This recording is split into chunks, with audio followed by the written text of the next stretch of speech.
네, 성경 말씀 같이 보겠습니다. 오늘 성경 말씀은 출애굽기 23장 20절에서 33절까지 말씀입니다. 출애굽기 23장 20절에서 33절까지 말씀을 제가 읽겠습니다.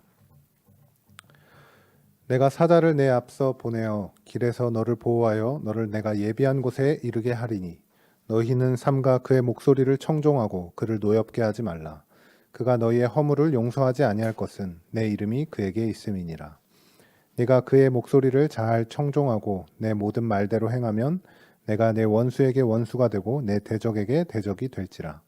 내 사자가 내 앞서가서 너를 아모리 사람과 헷 사람과 브리스 사람과 가나안 사람과 히위 사람과 여부스 사람에게로 인도하고 나는 그들을 끊으리니 너는 그들의 신을 경배하지 말며 섬기지 말며 그들의 행위를 본받지 말고 그것들을 다 깨뜨리며 그들의 주상을 부수고 내 하나님 여호와를 섬기라. 그리하면 여호와가 너희의 양식과 물에 복을 내리고 너희 중에서 병을 제하리니 내 나라에 낙태하는 자가 없고 임신하지 못하는 자가 없을 것이라. 내가 너의 날수를 채우리라. 내가 내 위엄을 내 앞서 보내어 내가 이를 곳의 모든 백성을 물리치고 내 모든 원수들이 내게 등을 돌려 도망하게 할 것이며 내가 왕벌을 내 앞에 보내리니 그 벌이 히위 족속과 가나안 족속과 헷 족속을 내 앞에서 쫓아내리라. 그러나 그 땅이 황폐하게 되므로 들짐승이 번성하여 너희를 해할까 하여 1년 안에는 그들을 내 앞에서 쫓아내지 아니하고 네가 번성하여 그 땅을 기업으로 얻을 때까지 내가 그들을 네 앞에서 조금씩 쫓아내리라. 내가 내 경계를 홍해에서부터 블레셋 바다까지 광야에서부터 강까지 정하고 그 땅의 주민을 내 손에 넘기리니 내가 그들을 내 앞에서 쫓아낼지라. 너는 그들과 그들의 신들과 언약하지 말라. 그들이 내 땅에 머무르지 못할 것은 그들이 너를 내게 범죄하게 할까 두려움이라. 네가 그 신들을 섬기면 그것이 너의 올무가 되리라. 아멘. 네, 잘 오셨습니다. 다시 한번 여러분 수요 저녁 예배에 오신 것 환영하고 또 오늘도 하나님께서 우리에게 말씀 가운데 큰 은혜 주실 줄로 믿습니다. 출애굽기 20장부터 23장까지는 하나님께서 이스라엘 백성들에게 주시는 십계명과 또 구체적인 그 율법의 내용이 나오고 있습니다. 그 중에 오늘은 마지막 부분인 23장 20절에서 33절까지의 말씀을 같이 보려고 합니다. 오늘 말씀에는 크게 두 가지가 나오는데요. 하나님의 약속이 나오고 또 하나님의 명령이 나옵니다. 그의 백성들을 향한 하나님의 명령이 나오죠. 하나님의 약속은 주어 동사를 중점적으로 보시면 되는데요. 20절에 보면 이런 말씀이 있죠. 주어가 내가로 시작하죠. 그리고 쭉 지나서 너를 보호하리니 보호하겠다. 그리고 쭉 뒤에 가서 보면 예비한 곳에 너희를 이르게 하겠다. 이런 약속의 말씀이 나옵니다. 그리고 23절에도 보면 내 사자가 이렇게 나오죠. 하나님의 뜻을 전하는 사자를 보내는 것을 보여줍니다. 그리고 뒤에 가서는 동사가 이렇게 나오죠. 너를 이러이러한 가나안 족속에 인도하고 나는 그들을 끊겠다. 이렇게 나옵니다. 그리고 그 뒤로도 이제 계속 약속의 말씀이 나오는데 31절 가면 이렇게 나오죠. 내가로 시작해서 중간에 이제 정하고 그리고 또 넘기리니 그리고 뒤에 가면 쫓아내리라 이런 이제 동사가 나오면서 하나님이 이스라엘 백성에게 약속하는 내용을 우리가 볼 수 있습니다. 그런데 이러한 하나님의 약속이 성취되기 위해서 이스라엘에게 주어진 역할과 책임이 있다는 것을 우리가 하나님의 명령을 통해서 확인할 수가 있습니다. 21절에 보면 이렇게 나오죠. 너희는 삼가 그의 목소리를 청종하고 그를 노엽게 하지 말라. 여기 이제 그는 그의 사자를 말하는데 그리고 하나님 자신을 말합니다. 하나님의 목소리를 청종하라. 귀를 기울여라 라는 것이죠. 이 명령문에는 사실은 주어가 없습니다. 히브리 원어에도 주어는 없지만 여기 21절에서는 이제 이해를 돕기 위해서 한글에는 너희는이라고 적었습니다. 24절에는 이런 명령이 나오죠. 너는 그들의 신을 경배하지 말며 섬기지 말며 그들의 행위를 본받지 말고 그것들을 다 깨뜨리며 그들의 주상을 부수어라. 이렇게 나오죠. 그리고 25절 앞부분에는 또 내 하나님 여호와를 섬기라 라고 명령이 나옵니다. 그리고 32절에는 마지막에 너는 그들과 그들의 신들과 언약하지 말라 이런 명령이 주어집니다. 이들에게 이스라엘 백성들에게 지켜야 될 그런 규례로 하나님께서 주신 것이죠. 그러니까 쉽게 말하면 너희들 이제 앞으로 이렇게 살아라라고 그런 어떤 삶의 지침, 가이드, 어떤 설명서를 주신 겁니다. 이 출애굽기는 참 재미가 있습니다. 이 역사적인 스토리이기 때문에 우리가 재미있게 읽어 나갈 수가 있는데 출애굽기의 스토리를 보면 처음에 이스라엘 백성들이 애굽의 노예로 있다가 그 이스라엘 백성들을 애굽에서 탈출시켜서 하나님께서 이들에게 자유를 주시는데 그 자유를 주시는 것으로 끝나지 않고 탈출시킨 다음에 젖과 꿀이 흐르는 가나안 땅으로 인도하시겠다고 약속하시는 그런 내용이 나옵니다.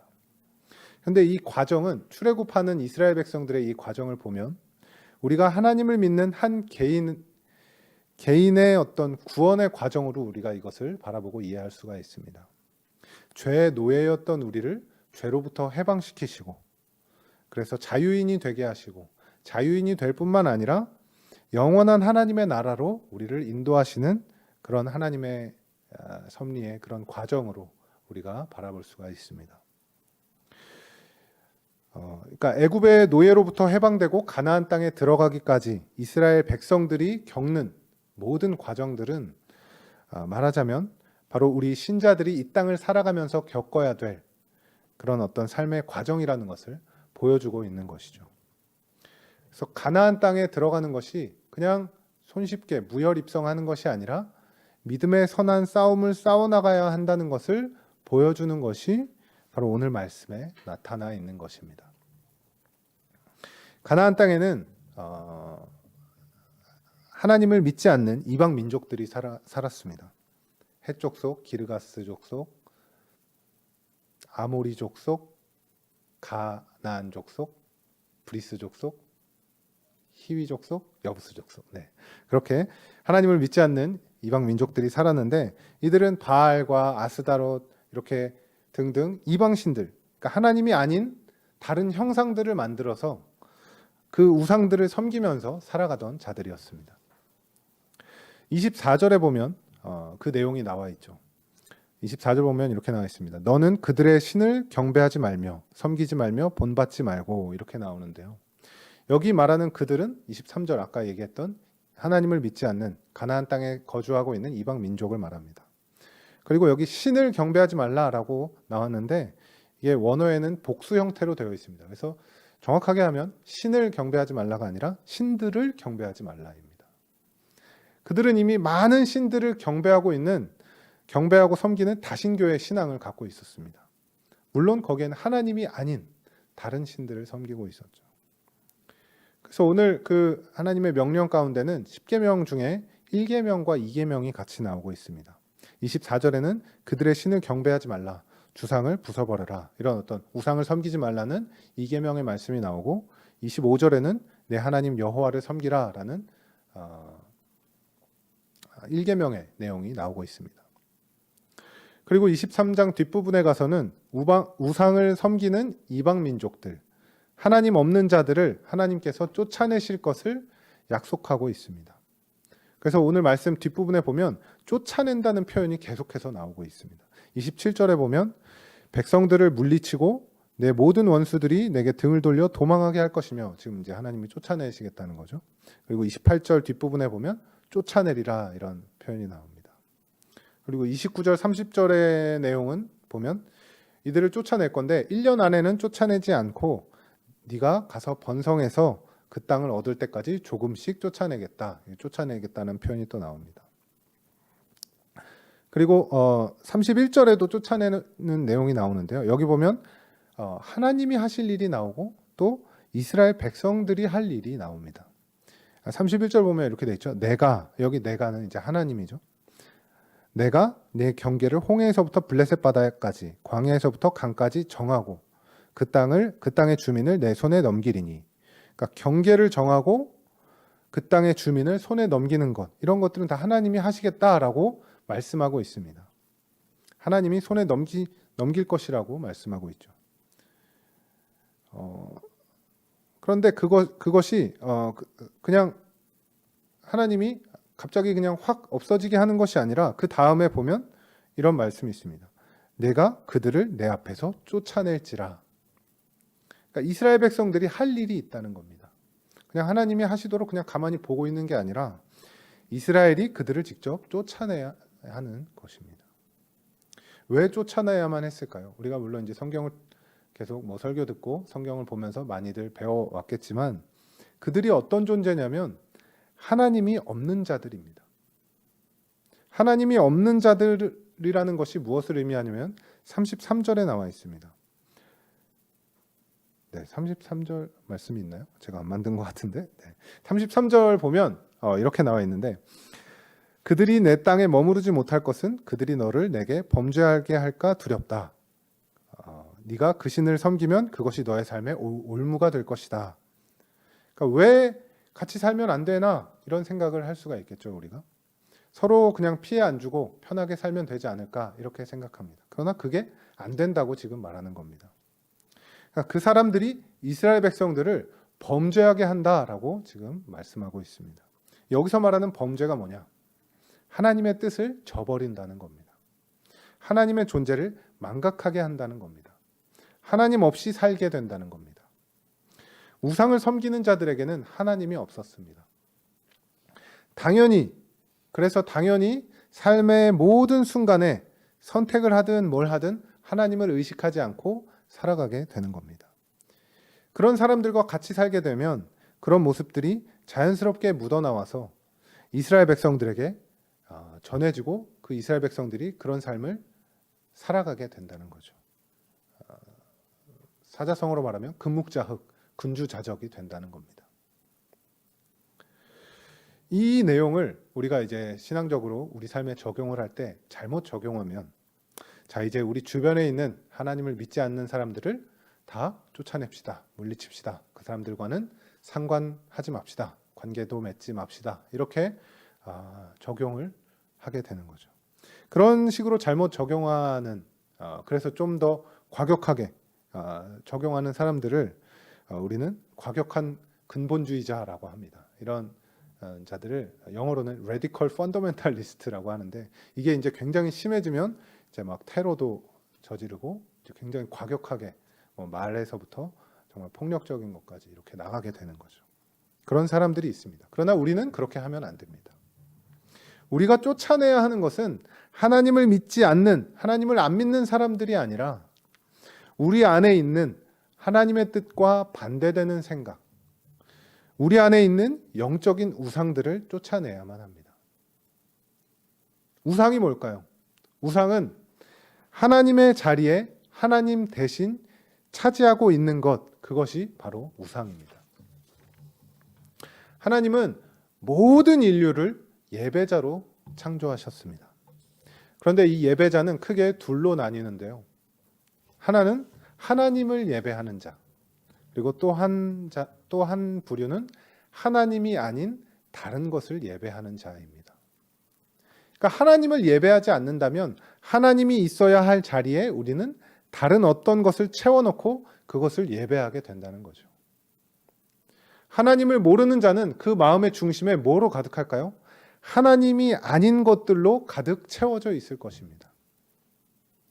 그리고 하나님을 안다고 하는 우리들도 사실은 왔다 갔다 합니다. 하나님을 온전하게 예배했다가도 또 흔들리기도 합니다. 그래서 이러한 어떤 우리의 삶의 모습들을 더 간단하게 이야기하자면 신앙이라는 것은 가치관의 문제입니다. 가치관의 문제라는 것은 더 쉽게 말하면 삶의 문제라는 겁니다. 이 가치관이라는 것은 어떤 것을 가치 있게 여기는가 하는 것이죠. 어떤 사람의 가치관을 보려면 그 사람의 삶의 모습을 보면 됩니다. 시간을 그 사람이 어떻게 쓰는지, 돈을 어떻게 쓰는지, 이러한 어떤 외적인 그러한 삶의 모습들에 그 사람의 가치관이 담겨져서 결과로 나타나게 됩니다. 우리가 하나님을 믿는다는 것은 하나님이 가치 있게 생각하는 것을 우리가 가치 있게 여긴다는 것을 의미합니다. 여러분 한번 생각해 보세요. 이렇게 사람마다 가치관이 다 다르죠. 삶의 기준이 다 다르기 때문에 가족이 같이 산다. 예를 들면 룸메이트와 같이 산다. 누군가 같이 더불어 살아간다고 하면 그 서로의 가치관이 어떤 것인지를 잘 알아야만 되는 겁니다. 남편과 아내가 서로 사랑해서 결혼을 하고 서로 사랑해서 같이 산다고 하지만 서로가 살아가는 방식이나 삶의 기준이나 가치관들이 조금씩 다릅니다. 몇십 년간 다르게 살아온 그런 삶이 같이 합쳐지는 거기 때문에 서로의 가치관이 다를 수밖에 없죠. 그래서 이 사랑한다는 것은 서로의 다른 점들을 함께 맞추어갈 의지가 있다는 겁니다. 제가 이제 저희 아내랑 결혼하고 얼마 안 돼서 책을 같이 한번 읽었습니다. 게리 토마스라는 분이 쓴 5가지 사랑의 언어라는 책을 같이 읽고, 그 책 이제 뒷부분에 보면 같이 이렇게 테스트하는 그런 페이지가 있습니다. 그래서 그 테스트를 같이 이제 적어봤습니다. 그래서 거기에는 이제 여러 가지 문항들이 있는데, 그 중에 어떤 문항이 있었냐면, 나는 배우자가 땡땡땡 할 때 사랑을 느낀다. 그러니까 뭘 할 때, 어떻게 대할 때 사랑을 느낀다. 이런 거를 이제 서로 적는 칸이 있었어요. 근데 이제 거기에 서로 못 썼는지 서로 나누고 했는데, 제가 이제 잊고 살았어요. 잊고 살다가 어느 때 이렇게 아내의 모습이 이렇게 우리가 참 다르구나, 이거를 이제 되게 많이 느꼈던 적이 있습니다. 그래서 왜 이렇게 다를까? 뭐가 다를까?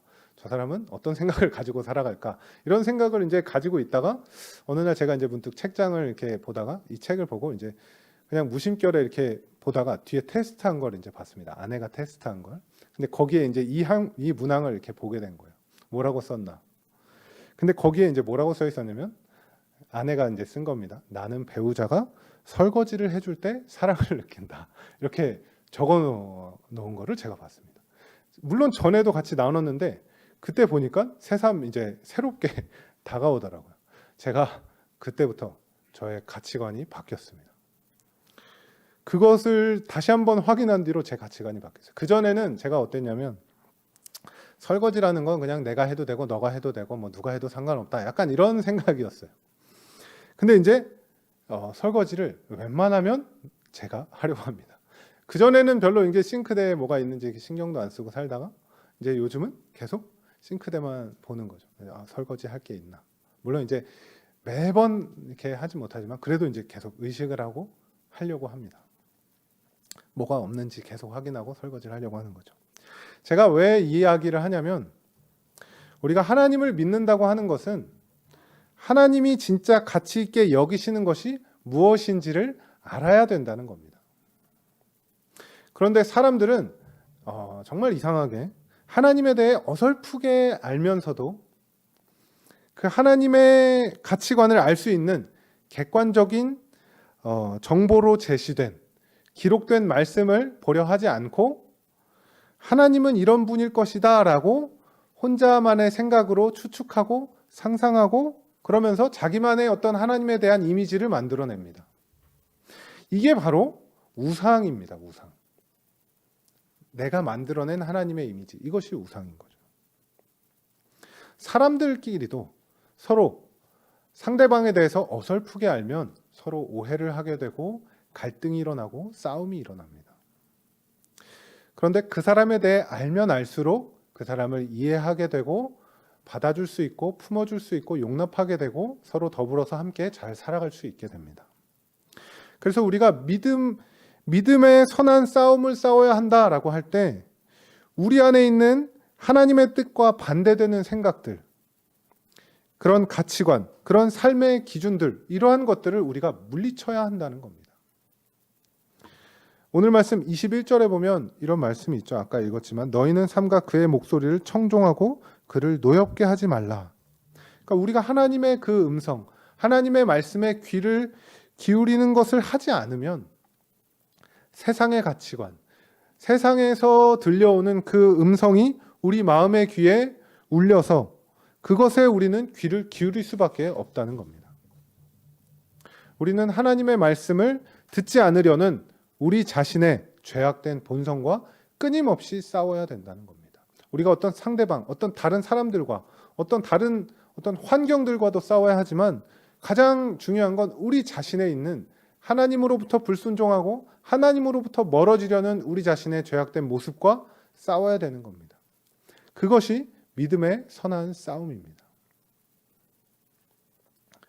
마지막으로 디모데전서 말씀을 같이 나누고 말씀을 맺겠습니다. 디모데전서 6장 11절 12절의 말씀입니다. 제가 읽겠습니다. 오직 너 하나님의 사람아 이것들을 피하고 의와 경건과 믿음과 사랑과 인내와 온유를 따르며 믿음의 선한 싸움을 싸우라. 영생을 취하라. 이를 위하여 네가 부르심을 받았고 많은 증인 앞에서 선한 증언을 하였도다. 너 하나님의 사람아 의와 경건과 믿음과 사랑과 인내와 온유를 따르며 믿음의 선한 싸움을 싸우라. 이를 위해 내가 부르심을 받았다. 우리가 오늘 출애굽기 말씀을 함께 읽고 묵상하고 나누었는데요. 이 믿음의 선한 싸움을 싸우라는 이 디모데전서에 있는 말씀, 이 영적인 아들 디모데를 향한 바울의 사랑이 담긴 이 편지에 담긴 이 말씀을 우리에게 주신 것으로 받았으면 좋겠습니다.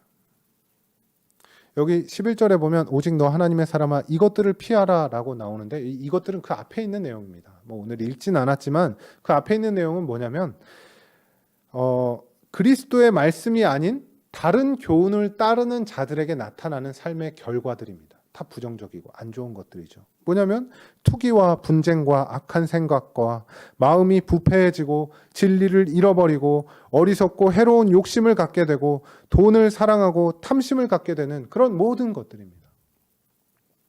이러한 모든 것들이 다 우상 숭배의 결과라는 겁니다. 지금 하나님의 자리에 하나님이 아닌 다른 교훈을 갖다 놓는 것, 그로 인해 잘못된 어떤 삶의 결과들이 나타나는 것, 이러한 것들을 피하고 믿음의 선한 싸움을 싸우라고 바울 사도는 지금 말하고 있습니다. 요즘 시대는 홍수의 시대라고 하죠. 정보 홍수의 시대, 미디어 홍수의 시대, 모든 것들이 지금 풍족하고 과잉된 그런 상태를 보여주고 있습니다. 이것이 어쩌면 영적으로는 우상 홍수의 시대가 아닌가 그런 생각도 듭니다. 우리에게 쏟아지는 많은 것들이 우리의 가치관을 더욱더 혼란스럽게 만들어가고 있습니다. 그러나 우리의 가치관이 혼란스러워지는 것보다 더 심각한 것은 우리의 영적인 감각이 점점 무뎌진다는 것입니다. 아까 우상은 뭐라 그랬죠? 우리가 하나님의 뜻을 저버리게 만드는 그 모든 것들이 다 우상입니다. 그것들을 우리는 우리의 마음속에 우리의 영혼에 있는 그런 우상들을 다 쫓아내야만 하는 겁니다. 우리 내면에 자리 잡고 있는 모든 우상들을 다 제거해야만 합니다. 우리가 우리 안에 있는 우상들을 제거할 때 하나님을 우리가 온전히 섬기게 되고 또 하나님께서 우리의 삶 가운데 역사하게 될 줄 믿습니다. 우리가 다시 한번 주님께 나아가고 우리의 무뎌진 영적인 감각을 살리고 우리에게 주어진 삶 가운데 믿음의 선한 싸움을 싸워나가는 저와 여러분의 삶이 되기를 주님의 이름으로 축원합니다. 함께 기도하겠습니다. 하나님 아버지, 하나님의 약속의 말씀을 의지하며 나아갑니다. 이스라엘이 가나안 땅에 들어가기 위해 하나님 없이 사는 이방 민족을 쫓아내야 했던 것처럼 우리 마음 가운데 자리 잡고 있는 하나님께서 기뻐하지 않는 그런 마음들이 있다면 그 모든 것들을 제거하여 주시옵소서. 우리 마음에 있는 모든 우상들을 주님 제거하여 주시옵소서. 영적으로 무감각해진 우리의 마음을 주님 불쌍히 여겨주시고 이 땅을 살아가면서 하나님의 자녀로 믿음의 선한 싸움을 끝까지 잘 싸워나갈 수 있도록, 그래서 하나님의 가치관을 따라서 온전한 삶을 살아갈 수 있도록 주님 우리에게 은혜를 베풀어 주시옵소서. 예수님의 이름으로 기도드립니다. 아멘.